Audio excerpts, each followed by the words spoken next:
Good morning.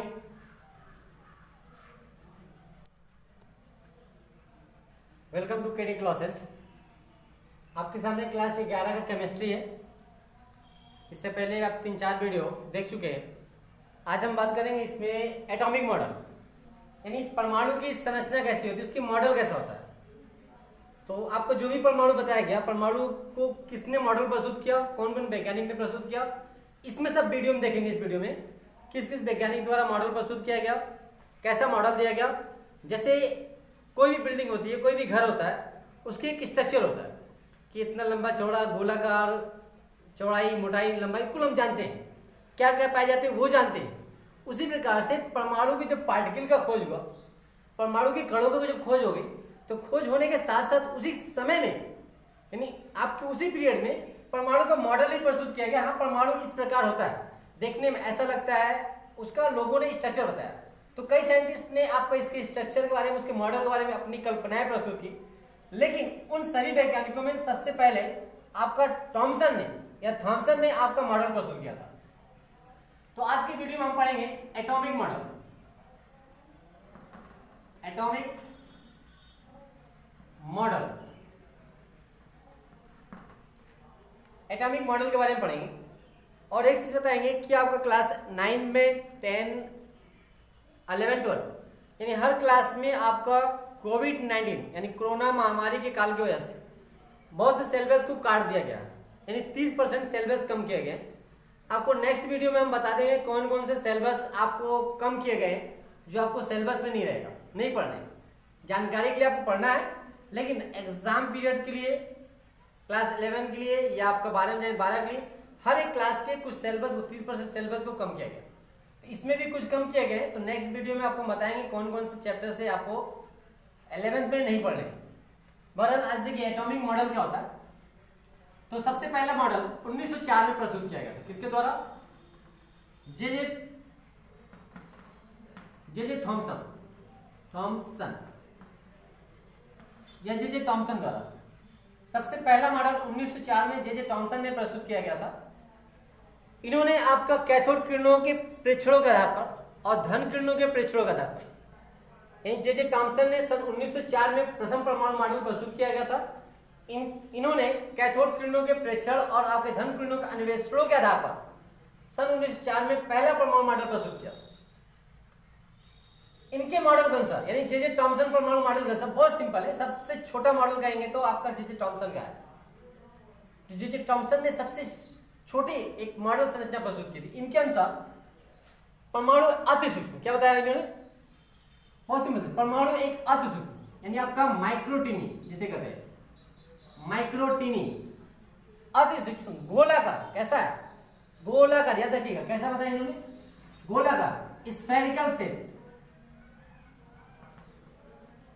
Spherical shape, विद्युत उदासीन कण है, इलेक्ट्रो विद्युत उदासीन, यानी क्या है? आपका विद्युत, आपका न्यूट्रल, आपका कण, पार्टिकल है। जे थॉमसन ने सन 1904 में कैथोड किरणों के प्रेक्षण और आपके धन किरणों के अन्वेषणों के आधार पर सबसे प्रथम मॉडल प्रस्तुत किया था, जिसे हम थॉमसन के परमाणु मॉडल के नाम से जानते हैं। इनके मॉडल को और नाम से जाना जाता है, आगे बताएंगे। इनके मॉडल के अनुसार, याद रखिएगा, इनके मॉडल के अनुसार परमाणु एक अति सूक्ष्म गोलाकार विद्युत उदासीन कण है, जो आपके धनावेश और ऋणावेश द्रव्यों से मिलकर बना है। इन्होंने क्या बताया? धनावेश और ऋणावेश द्रव्यों से, यानी पॉजिटिव नेगेटिव चार्जों से क्या है? मिलकर बना होता है। याद रखिएगा इनका मॉडल कैसा होता है। स्ट्रक्चर की हम बात करें, इनके मॉडल की संरचना,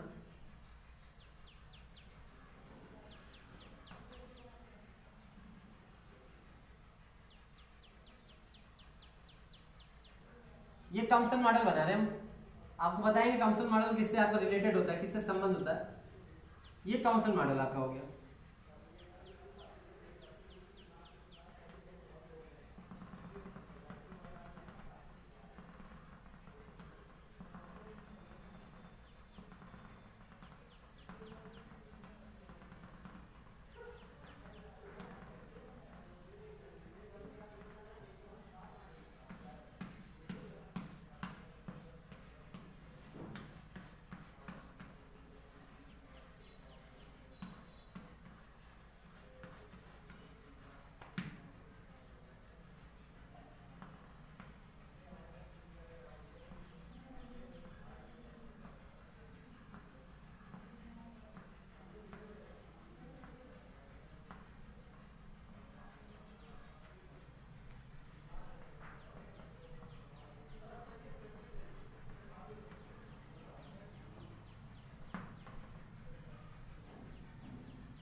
देखिए जे जे थॉमसन ने क्या बताया सन 1904 में, परमाणु एक अति सूक्ष्म यानी एक छोटा सा गोलाकार विद्युत उदासीन कण है जो धनावेशित और ऋणावेशित द्रव्य से मिलकर बने होते हैं। इन्होंने बताया धनावेशित आपके परमाणु में संपूर्ण रूप से फैले होते हैं, यानी आपका एक गोलाकार जो संरचना है इसमें क्या है, आपका परमाणु में धनावेश जो पार्टिकल होगा क्या होगा, संपूर्ण रूप से फैला होगा। ये संपूर्ण रूप से क्या है, फैला होता है।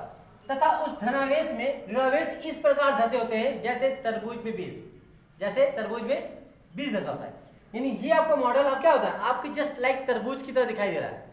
कैसा, तरबूज तरह। जैसे आप तरबूज देखते होंगे, तरबूज को अगर आप आधे से काट दीजिए, आधे से काटेगा तो उसके जो गुदे होते हैं, जो खाने वाला पार्टिकल्स होते हैं, जो लाल भाग जिसे कहते हैं, वो लाल भाग इन्होंने क्या कहा, आपका पॉजिटिव चार्ज है। क्या है, पॉजिटिव चार्ज। देखेंगे आपका तरबूज में लाल वाला पार्ट जिसको हम खाते हैं क्या पूरा फैला होता है, और उस लाल पार्ट्स में जगह जगह क्या होता है, काले काले बीज धसे होते हैं। तो जस्ट लाइक काले काले बीज की यहाँ उपमा किससे की गई है, नेगेटिव पार्टिकल से, नेगेटिव पार्टिकल से। यानी इन्होंने बताया कि परमाणु एक गोला, बहुत सिंपल सा याद रखिएगा, परमाणु एक गोलाकार अतिसूक्ष्म विद्युत उदासीन कण है जो धनावेश और ऋणावेश द्रव्यों से मिलकर बना होता है, जो पॉजिटिव नेगेटिव चार्ज से मिलकर बने होते हैं। पॉजिटिव चार्ज आपके परमाणु में संपूर्ण रूप से फैला होता है और नेगेटिव चार्ज आपके इस प्रकार धसे होते हैं पॉजिटिव चार्ज में जैसे तरबूज में बीज धसा होता है। इसलिए इस मॉडल को हम वाटर मिलन मॉडल के नाम से जानते हैं। कौन सा मॉडल, वाटर मिलन मॉडल के नाम से जाना जाता है। इसे हम खीर मॉडल के नाम से जानते हैं। खीर जैसे सब खाते हैं ना जी, खीर क्या होता है, खीर आपके दूध चावल में मिले होते हैं। उस खीर में देखेंगे आप कि काजू किशमिश मुनक्का रहती है, यानी पूरा खीर क्या है, आपका खीर दिखाई देगा।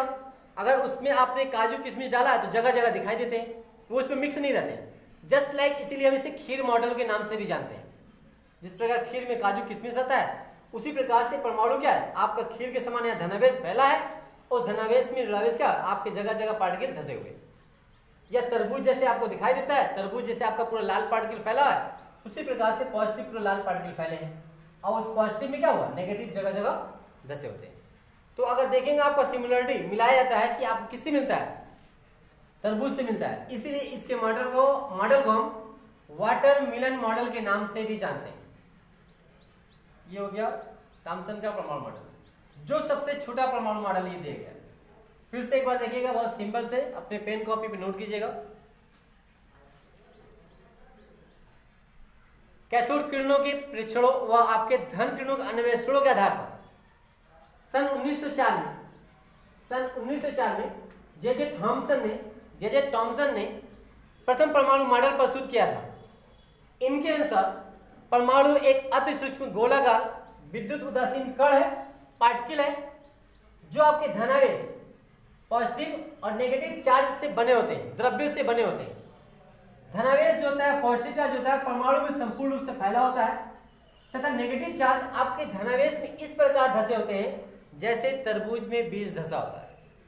इसलिए इस मॉडल को वाटर मिलन मॉडल के नाम से भी हम जानते हैं, या हम इसे कहे खीर मॉडल के नाम से भी जानते हैं। जिस प्रकार खीर में काजू किशमिश वगैरह दिखाई देते हैं, उसी प्रकार से आपके यहाँ भी इलेक्ट्रॉन जो होते हैं, नेगेटिव चार्ज जो है, आपको इसमें दिखाई देते हैं। ये मॉडल आपका थॉमसन मॉडल कहलाता है, या वाटर मिलन मॉडल कहलाता है, खीर मॉडल कहलाता है। ये मॉडल स्पेक्ट्रम की व्याख्या करने में असमर्थ रहा। फेल क्यों हुआ? Fail, what is the fail? इसका फेल होने क्या रीजन कि इन्होंने स्पेक्ट्रम, जो स्पेक्ट्रम होता है, स्पेक्ट्रम की व्याख्या करने में असफल रहा। बात आती है स्पेक्ट्रम क्या है।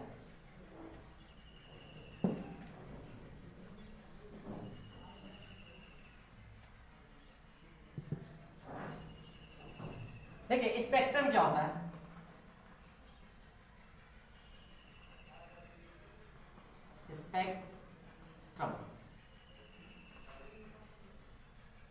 स्पेक्ट्रम क्या होता है, ध्यान दीजिएगा। सिंपल लैंग्वेज में बात करें हम, प्रिज्म देखे होंगे आप, प्रिज्म। अगर ये प्रिज्म है, सपोज द डैशर की बात करें, ये प्रिज्म है, अगर प्रिज्म से प्रकाश आती है, क्या आती है, प्रिज्म से प्रकाश आएगी, तो प्रिज्म से प्रकाश, सफेद प्रकाश अगर आई, सनलाइट आई, प्रकाश क्या होता है, इससे होकर जब बाहर निकलती है तो रेखाओं का समूह बनाती है। क्या बनाएगी? ये मान लीजिए प्रिज्म है, क्या हुआ, ये प्रिज्म एक ट्यूब है, ट्यूब से कोई प्रकाश अगर आ रही है, प्रकाश आ रही है, लाइट आ रही है, क्या आ रही है, लाइट, लाइट आ रही है, तो लाइट क्या होता है, इससे होकर के क्या होता है, आप कई रेखों में बढ़ जाता है, कई रंगों में बढ़ता है, देखे होंगे आप, तो जिससे निकलती है तो क्या होता है, विब्रो, violet, indigo, green, blue, yellow वगैरह 7 रंगों में बढ़ते हैं। तो क्या रंगों का एक समूह प्राप्त हो रहा है, रंगों का एक समूह प्राप्त होता है। तो आपका रंगों का एक समूह, रेखाओं का एक समूह पड़ रहा है, तो रेखाओं के समूह को, रंगों के समूह को क्या कहते हैं, प्रिज्म कहते हैं, सॉरी स्पेक्ट्रम कहते हैं, क्या कहते हैं, स्पेक्ट्रम कहते हैं, याद रखिएगा। रेखाओं के समूह को स्पेक्ट्रम कहा जाता है, रेखाओं के समूह को स्पेक्ट्रम कहा जाता है। होता क्या है, अगर हम केमिस्ट्री की लैंग्वेज से बात करें, जब आपका कैथोड रेज या अल्फा किरणें या कैथोड रेज की बात करें हम, जब आपका हायर यानी उच्च धातु की, आपके धातु पे गिरता है, जब उच्च धातु पे गिरेगा तो इससे एक्स किरणें निकलती है, क्या निकलती है, एक्स रेज निकलती है, बताया गया था एक्स रेज। और एक्स रेज को जब पोटेशियम फेरोसाइनाइड, एज ए मोजले ने बताया था, पोटेशियम फेरोसाइनाइड से विवर्तन कराया जाता है, स्कैटरिंग कराई जाती है, यानी उसका बिखराव कराया जाता है, तो रेखाओं का एक समूह प्राप्त होता है। जैसे मान लीजिए आपका क्या हुआ, ये आपका कोई आपका उच्च गलनांक का धातु है, इस धातु हमने क्या हुआ, आपका अल्फा कण गिर रहा है, कैथोड किरणें आगे गिर रही है, जब कैथोड किरणें इस पे गिर रही है तो इससे क्या होगा, आपका रेखा निकलेगा, लाइट निकलेगी, किरणें निकलेगी, वो किरणें क्या कराएगी, एक्स किरणें कहलाएगी, क्या कहलाएगी, एक्स रेज। ये एक्स रेज अब क्या होगा, जब आपके पोटेशियम फेरोसाइनाइड, याद रखिएगा, पोटेशियम फेरोसाइनाइड K4F6CN टेकन 6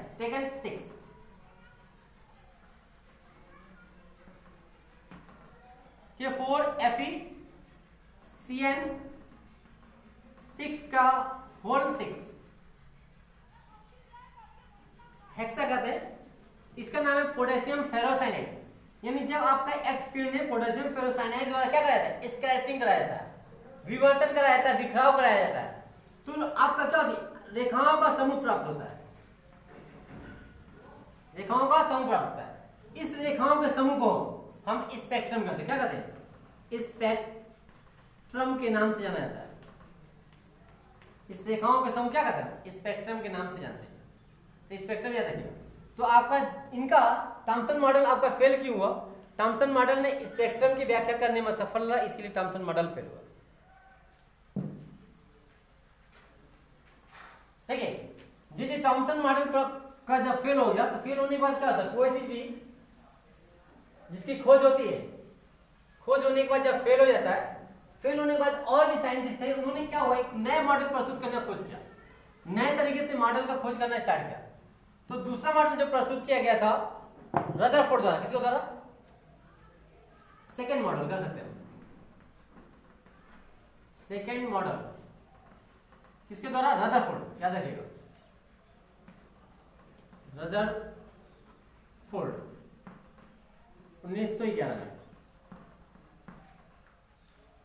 दूसरा परमाणु मॉडल सन 1911 में रदरफोर्ड ने प्रस्तुत किया था। रदरफोर्ड ने नाभिक की भी खोज की थी, बताया गया था। नाभिक की खोज करने के साथ साथ इन्होंने आपका परमाणु का दूसरा मॉडल प्रस्तुत किया गया था, जिसे हम नाभिकीय मॉडल के नाम से जानते हैं, नाभिकीय मॉडल के नाम से जाना जाता है, यानी परमाणु का नाभिकीय मॉडल, क्या नाम से, परमाणु का नाभिकीय मॉडल, नाभिकीय model.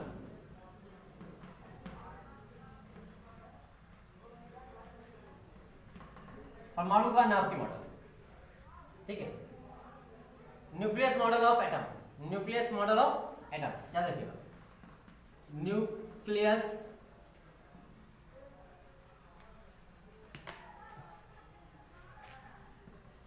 Model of atom,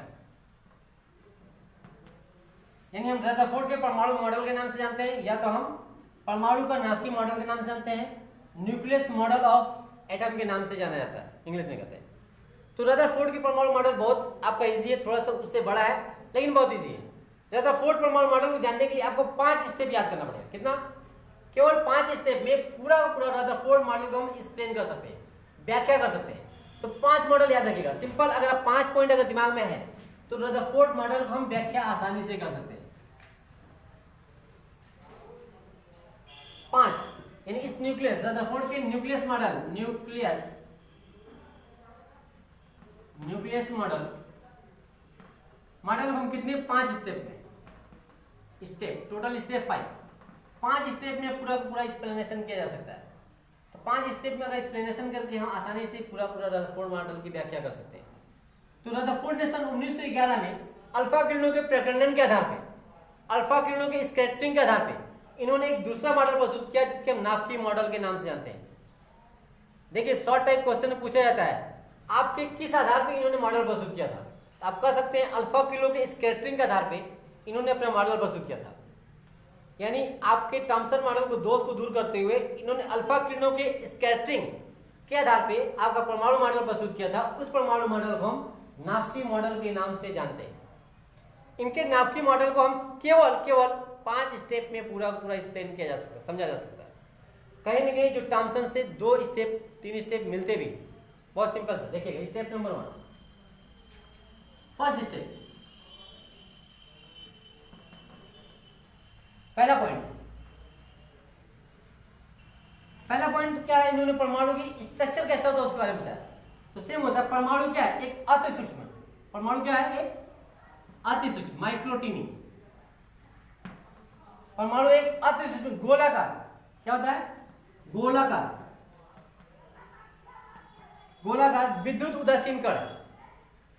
simple, परमाणु एक अति सूक्ष्म स्फेरिकल विद्युत उदासीन, एक इलेक्ट्रो न्यूट्रल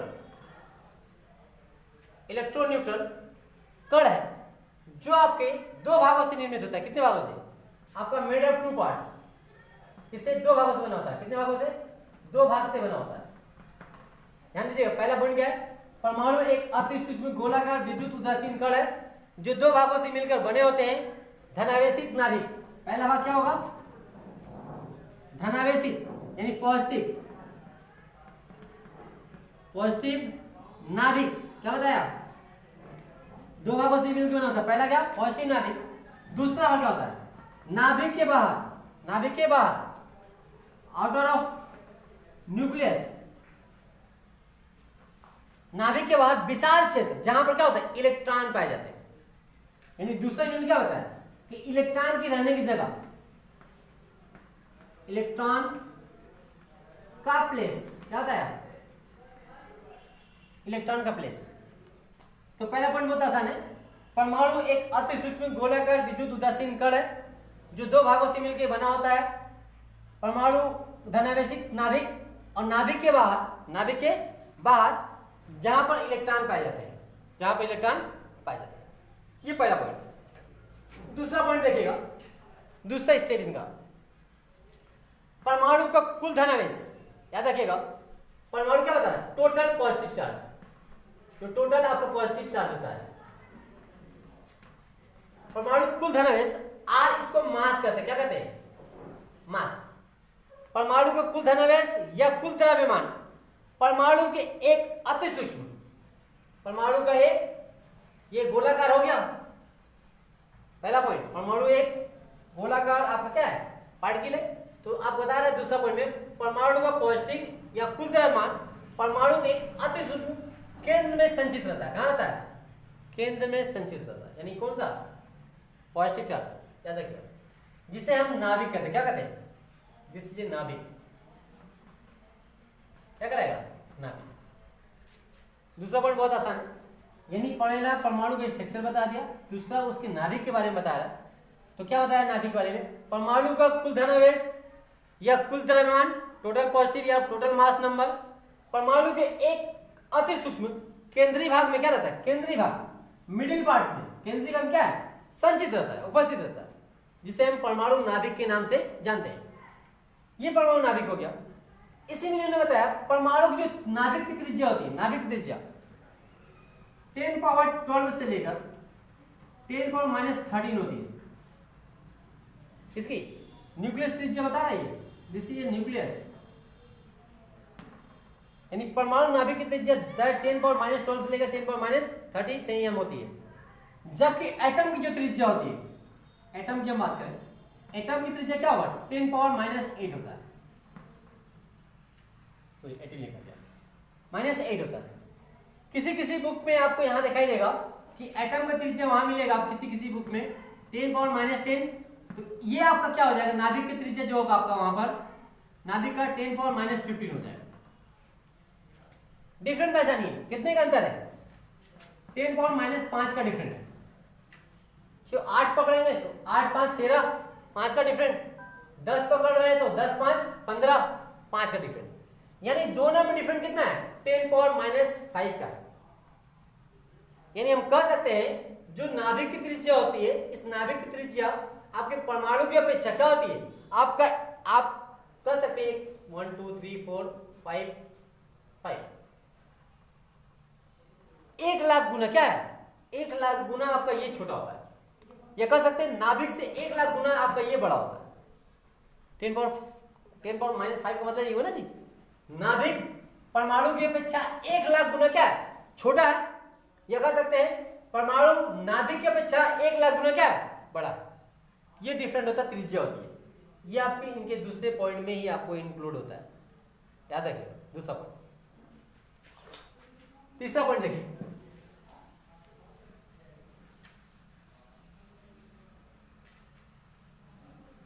तीसरा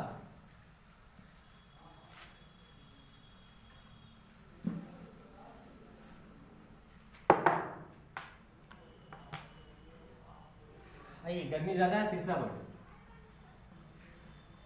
तीसरा क्या बताता है, इलेक्ट्रॉन के बारे में। याद रखिए किसके बारे में, अब यहां तो इलेक्ट्रॉन के 3 पॉइंट है, तीनों में इलेक्ट्रॉन के बारे में है। दिमाग में बैठेगा, 2 पॉइंट हो गया, 2 पॉइंट बाद 3 पॉइंट और है, तो 3 पॉइंट तीनों में इलेक्ट्रॉन के बारे में हम डिस्कशन करेंगे। क्या बता रहा है, परमाणु में इलेक्ट्रॉन, परमाणु में इलेक्ट्रॉन क्या होता है, धनावेशित नाभिक के अपेक्षाकृत अधिक दूरी पे। क्या होता है, ये धनावेशित नाभिक हो गया। परमाणु में इलेक्ट्रॉन धनावेशित नाभिक के अपेक्षाकृत क्या होगा, अधिक दूरी पे, अधिक दूरी पे, यानी दूरी क्या, अधिक दूरी होगी। अपेक्षाकृत मैक्सिमम आपका क्या हो, डिस्टेंस होगा, अधिक दूरी पे, विभिन्न कक्षाओं में, यानी एक कक्षा नहीं होगा, विभिन्न कक्षाओं में। विभिन्न कक्षाओं में क्या होता है, गति करती रहती है, मूवमेंट करती रहती है। यानी परमाणु कहां पाया जा रहा है, ये आपको यहां पर एक्सप्लेन कर रहा है।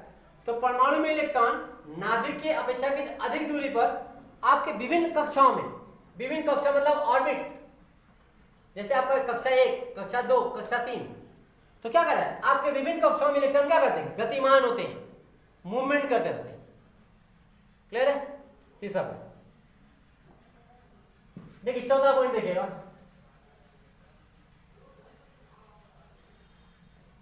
नेक्स्ट 4th पॉइंट, परमाणु में इलेक्ट्रॉनों की संख्या। क्या हो जाएगा, इलेक्ट्रॉनों का संख्या, नंबर ऑफ इलेक्ट्रॉन, इसका कह सकते हैं हम नंबर ऑफ इलेक्ट्रॉन बराबर होता है पॉजिटिव संख्या बराबर, इसके पॉजिटिव नंबर। यानी परमाणु में इलेक्ट्रॉनों की संख्या धनावेशित संख्या के बराबर होती है, इसीलिए परमाणु क्या होता है, उदासीन होगा। क्या होगा, न्यूट्रल होता है। क्या होगा, न्यूट्रल। याद रखिएगा, परमाणु में इलेक्ट्रॉनों की संख्या, यानी हम लिख सकते हैं E=P। जब E=P है तो परमाणु क्या हो गया, उदासीन हो गया। यानी परमाणु में ना धनावेश बचा ना ऋणावेश बचा। देखा गया है दोनों चार्जेस, यानी जितना माइनस होगा बराबर उतना क्या होगा, प्लस चार्ज होगा। जब माइनस चार्ज और प्लस चार्ज बराबर है तो अब क्या होगा, दोनों बराबर होने की वजह से क्या होगा, एक दूसरे को रिजेक्ट करेगा, कट जाता है, तो आपका परमाणु अवस्था में ना प्लस बचेगा ना माइनस बचेगा, तो क्या हो जाएगा, उदासीन हो जाएगा। चौथा पॉइंट बहुत सिंपल है, परमाणु में इलेक्ट्रॉनों की संख्या धनावेशों की संख्या बराबर होती है, या दूसरे शब्दों में कहेंगे परमाणु में इलेक्ट्रॉनों की संख्या प्रोटॉनों की संख्या बराबर होती है। इसीलिए परमाणु क्या होता है, विद्युत उदासीन होता है, इलेक्ट्रॉन न्यूट्रल होता है। क्लियर है। नेक्स्ट पॉइंट, पांचवा और सबसे इंपॉर्टेंट, कह सकते हैं हम मोस्ट इंपॉर्टेंट है ये, पांचवा और सबसे इंपॉर्टेंट है। इंपॉर्टेंट क्यों है, बहुत चीजें अच्छी है, आपको देखेंगे क्यों इंपॉर्टेंट है। क्या होता है, परमाणु में, यानी परमाणु जो इलेक्ट्रॉन होता है, परमाणु में इलेक्ट्रॉन पर, इस पे ये आपका परमाणु बना दे रहे,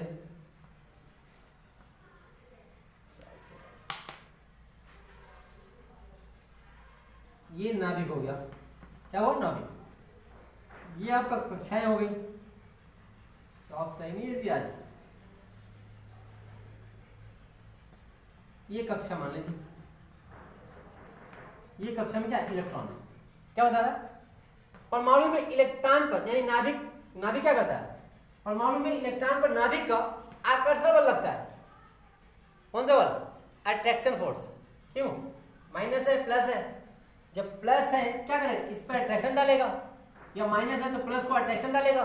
लेकिन हम जानते हैं नाभिक का द्रव्यमान किसकी वजह से होता है, परमाणु द्रव्यमान नाभिक की वजह से। नाभिक पाया जाता है प्रोटॉन, प्रोटॉन का भार ज्यादा है, जब प्रोटॉन का भार ज्यादा है इसलिए ये आपको इसको क्या करेगा अट्रैक्ट करेगा। पॉजिटिव चार्ज नेगेटिव चार्ज क्या करेगा अट्रैक्ट करेगा। जो अट्रैक्ट करेगा क्या हुआ, इलेक्ट्रॉन यहां जाना चाहिए इसके अंदर, जबकि वास्तव में ऐसा होता नहीं है। क्या बता रहा है, पांचवा मोस्ट इंपोर्टेंट है, परमाणु में इलेक्ट्रॉनों पर, किसपे इलेक्ट्रॉनों पर नाभिक का, किसका नाभिक का आकर्षण बल अट्रैक्शन फोर्स कार्य करता है, अट्रैक्शन फोर्स कार्य करता है। फिर भी इलेक्ट्रॉन नाभिक में नहीं गिरता। क्या बता रहा, फिर भी इलेक्ट्रॉन नाभिक में नहीं गिरता। क्यों नहीं गिरता, बस उसी को जानना है, क्यों नहीं गिरता, व्हाट इज रीजन। आपका इलेक्ट्रॉन जो था इसमें नहीं गिरता, जबकि ये अट्रैक्शन डाल रहा है, अट्रैक्ट कर रहा है, अपनी तरफ खींच रहा है। जब चुंबक लोहे को खींचेगा क्या होगा, लोहा खींचा चला आएगा, तो अब किसी प्रकार ये खींच के यहां आना चाहिए लेकिन आ नहीं पाता। रीजन, रीजन क्या बता रहा है, इलेक्ट्रॉन जो है क्या होता है आपका स्टेबल नहीं है, स्थित नहीं है, यानी आपका सिचुएटेड नहीं, एक जगह आपका उपस्थित नहीं है। इलेक्ट्रॉन में क्या मोशन हो रहा है, क्या हो रहा है मोशन हो रहा है, गतिशील है, यानी परिक्रमा कर रहा है, चक्कर लगा रहा है। तो इलेक्ट्रॉन के चक्कर लगाने की वजह से एक बल उत्पन्न होता है, इलेक्ट्रॉन के मोशन के वजह से, इलेक्ट्रॉन के चक्कर लगाने की वजह से एक बल उत्पन्न होता है, उस बल कहते हैं अपकेंद्र बल। क्या कहेंगे, अपकेंद्र बल, सेंट्रीफ्यूगल या सेंट्रीपेटल भी देखते हैं हम यूज में, सेंट्रीफ्यूगल, सेंट्रीफ्यूगल या सेंट्रीपेटल भी किसी बुक में दिया गया है, सेंट्रीपेटल, हिंदी में कहते हैं अपकेंद्र बल। तो अब क्या होता है, अपकेंद्र बल कार्य करता है, वो अपकेंद्र बल आकर्षण बल क्या करता है, बैलेंस कर देता है। यानी जो आपका इसके आपके मूवमेंट की वजह से क्या होता है एक बल उत्पन्न होता है, और वही बल क्या करता है इसके आपके मूवमेंट को, इसके जो आपके ताकत को अट्रैक्शन फोर्स होता है उसको क्या करता है बैलेंस करता है। यानी अट्रैक्शन फोर्स अब क्या होता है बैलेंस किससे होती है, अपकेंद्र बल से, सेंट्रीफ्यूगल फोर्स से। तो सेंट्रीफ्यूगल फोर्स उत्पन्न होते हैं किसकी वजह से, मोशन की वजह से, गतिशील होने की वजह से। और वह गतिशील होने के कारण क्या होता है आपका एक अपकेंद्र बल क्या करता है आकर्षण बल को बैलेंस कर देता है, जिसकी वजह से इलेक्ट्रॉन का आकर्षण बल इस पे कार्य नहीं करता, यानी नाभिक का आकर्षण बल इलेक्ट्रॉन पे कार्य नहीं कर पाता, इसीलिए इसके अंदर वो गिरता नहीं। दैट रीजन, इसलिए आपको ये कहलाएगा मोस्ट इंपोर्टेंट ये पॉइंट, इसीलिए मैंने नाम दिया। देखिए इसकी सिमिलरिटी मेल किससे खाता है, इस मॉडल को एक नाम से और जानते हैं, सौर ग्रही model, solar planet, solar planet model, सौर ग्रही मॉडल के नाम से जानते हैं। सौर ग्रही मॉडल क्यों कहते हैं, जिस प्रकार सूरज होता है, देखेंगे आप सूरज क्या है, सूरज है, उसके सूरज के चारों ओर क्या करता है आपके दूसरे जो ग्रह क्या करेंगे मूवमेंट करेंगे, चक्कर लगाते हैं। जब दूसरे ग्रह चक्कर लगाते हैं उसी प्रकार से नाभिक मान लीजिए सूरज है, और नाभिक के बाहर जो आपके इलेक्ट्रॉन पाए जा रहे हैं वो इलेक्ट्रॉन क्या करते हैं इसका मूव करते रहते हैं, इसीलिए इसे हम सौर ग्रही मॉडल के नाम से जानते हैं। जो आपका एक्टिविटीज, जो आपका फिजिकल रिएक्शन, फिजिकल एक्टिविटीज यहाँ कार्य करता है, ठीक है, आपका इलेक्ट्रॉन नाभिक में नहीं करता, सेम वहां होता है, ठीक है। सूरज के चारों ओर चक्कर लगाते हैं लेकिन क्या होता है सब जाकर सूरज में नहीं गिरते, रीजन वही है। तो जो आप चीज यहाँ पढ़ेंगे वो चीजें आपको वहां भी पढ़ सकते हैं। यानी जब सौर और ग्रह के बारे में हम स्टडी करेंगे किसी जगह, खास करके अगर ज्योग्राफी में, भूगोल में, तो जो आपका फिजिकल आपका एक्टिविटीज यहाँ होती है सेम आपका एक्टिविटीज वहां होती है। तो सिमिलरिटी आपका दोनों क्या है, आपकी क्रियाविद एक का सेम है, बस मेथड थोड़ा तरीके अलग है लेकिन क्रियाविद सेम है। इसे हम सौर ग्रही मॉडल के नाम से जानते हैं। तो आपका रदरफोर्ड मॉडल को हम 5 स्टेप में डिवाइड करके आसानी से याद कर सकते हैं। 5 स्टेप में क्या क्या है, पहला बताया गया, सिंपल याद रखिएगा, परमाणु एक अति सूक्ष्म गोलाकार विद्युत उदासीन कण है जो 2 भागों से मिलकर निर्मित होता है, धनावेशित नाभिक, और नाभिक के बाद विशाल क्षेत्र जहां इलेक्ट्रॉन पाए जाते हैं। दूसरा क्या होता है, नाभिक का कुल धनावेश, कुल द्रव्यमान परमाणु एक अति सूक्ष्म भाग में संचित रहते हैं, केंद्र भाग में संचित रहते हैं, जिसे हम नाभिक कहते हैं। नाभिक की त्रिज्या 10⁻12 से लेकर 13 और जबकि परमाणु त्रिज्या 10⁻8 होती है। बताया। तीसरा पॉइंट क्या बताया, परमाणु में इलेक्ट्रॉन नाभिक के बाहर अपेक्षाकृत अधिक दूरी पर विभिन्न कक्षाओं में गति करते रहते हैं। तीसरा। चौथा पॉइंट क्या बताया, इलेक्ट्रॉनों की संख्या प्रोटॉनों की संख्या बराबर होती है। पांचवा पॉइंट क्या बताएगा, परमाणु में इलेक्ट्रॉन पर नाभिक का आकर्षण बल कार्य करता है, फिर भी इलेक्ट्रॉन नाभिक में नहीं गिरता, क्योंकि नाभिक के परिक्रमा की वजह से, चक्रण की वजह से एक अपकेंद्र बल उत्पन्न होता है जो नाभिक के आकर्षण बल क्या करता है, बैलेंस कर देता है, इसीलिए इलेक्ट्रॉन नाभिक में नहीं गिरता। इस मॉडल को हम सौरग्रही मॉडल के नाम से भी जानते हैं। ये पूरा निचोड़ है, 5 स्टेप याद रखिए, रदरफोर्ड याद रखिए। लेकिन रदरफोर्ड मॉडल प्रस्तुत करने के बाद भी, सब कुछ देने के बाद भी यह मॉडल क्या हुआ, फेल हो गया, फेलुअर सिद्ध हुआ। यानी इसमें कुछ कमियां थी, वह कमियां क्यों थी और क्या रीजन थे उसकी कमियां थी, वो हम नेक्स्ट वीडियो में देखेंगे। शायद टाइमिंग ज़्यादा हो रही है, सूचना मिल गई, आप वीडियो खत्म कीजिए। तो नेक्स्ट वीडियो में आप फेल क्यों हुआ यह मॉडल, और फेल के बाद उसको किसने उसको क्लियरफाई किया, हाँ ये चीज़ें सही हो सकती है। और नेक्स्ट मॉडल में हम आपके रदरफोर्ड का फेलियर मॉडल पढ़ेंगे, यानी फेल क्यों हो जानेंगे, और बोर्ड मॉडल के बारे में हम स्टडी करेंगे। तब के लिए thank you, see you again.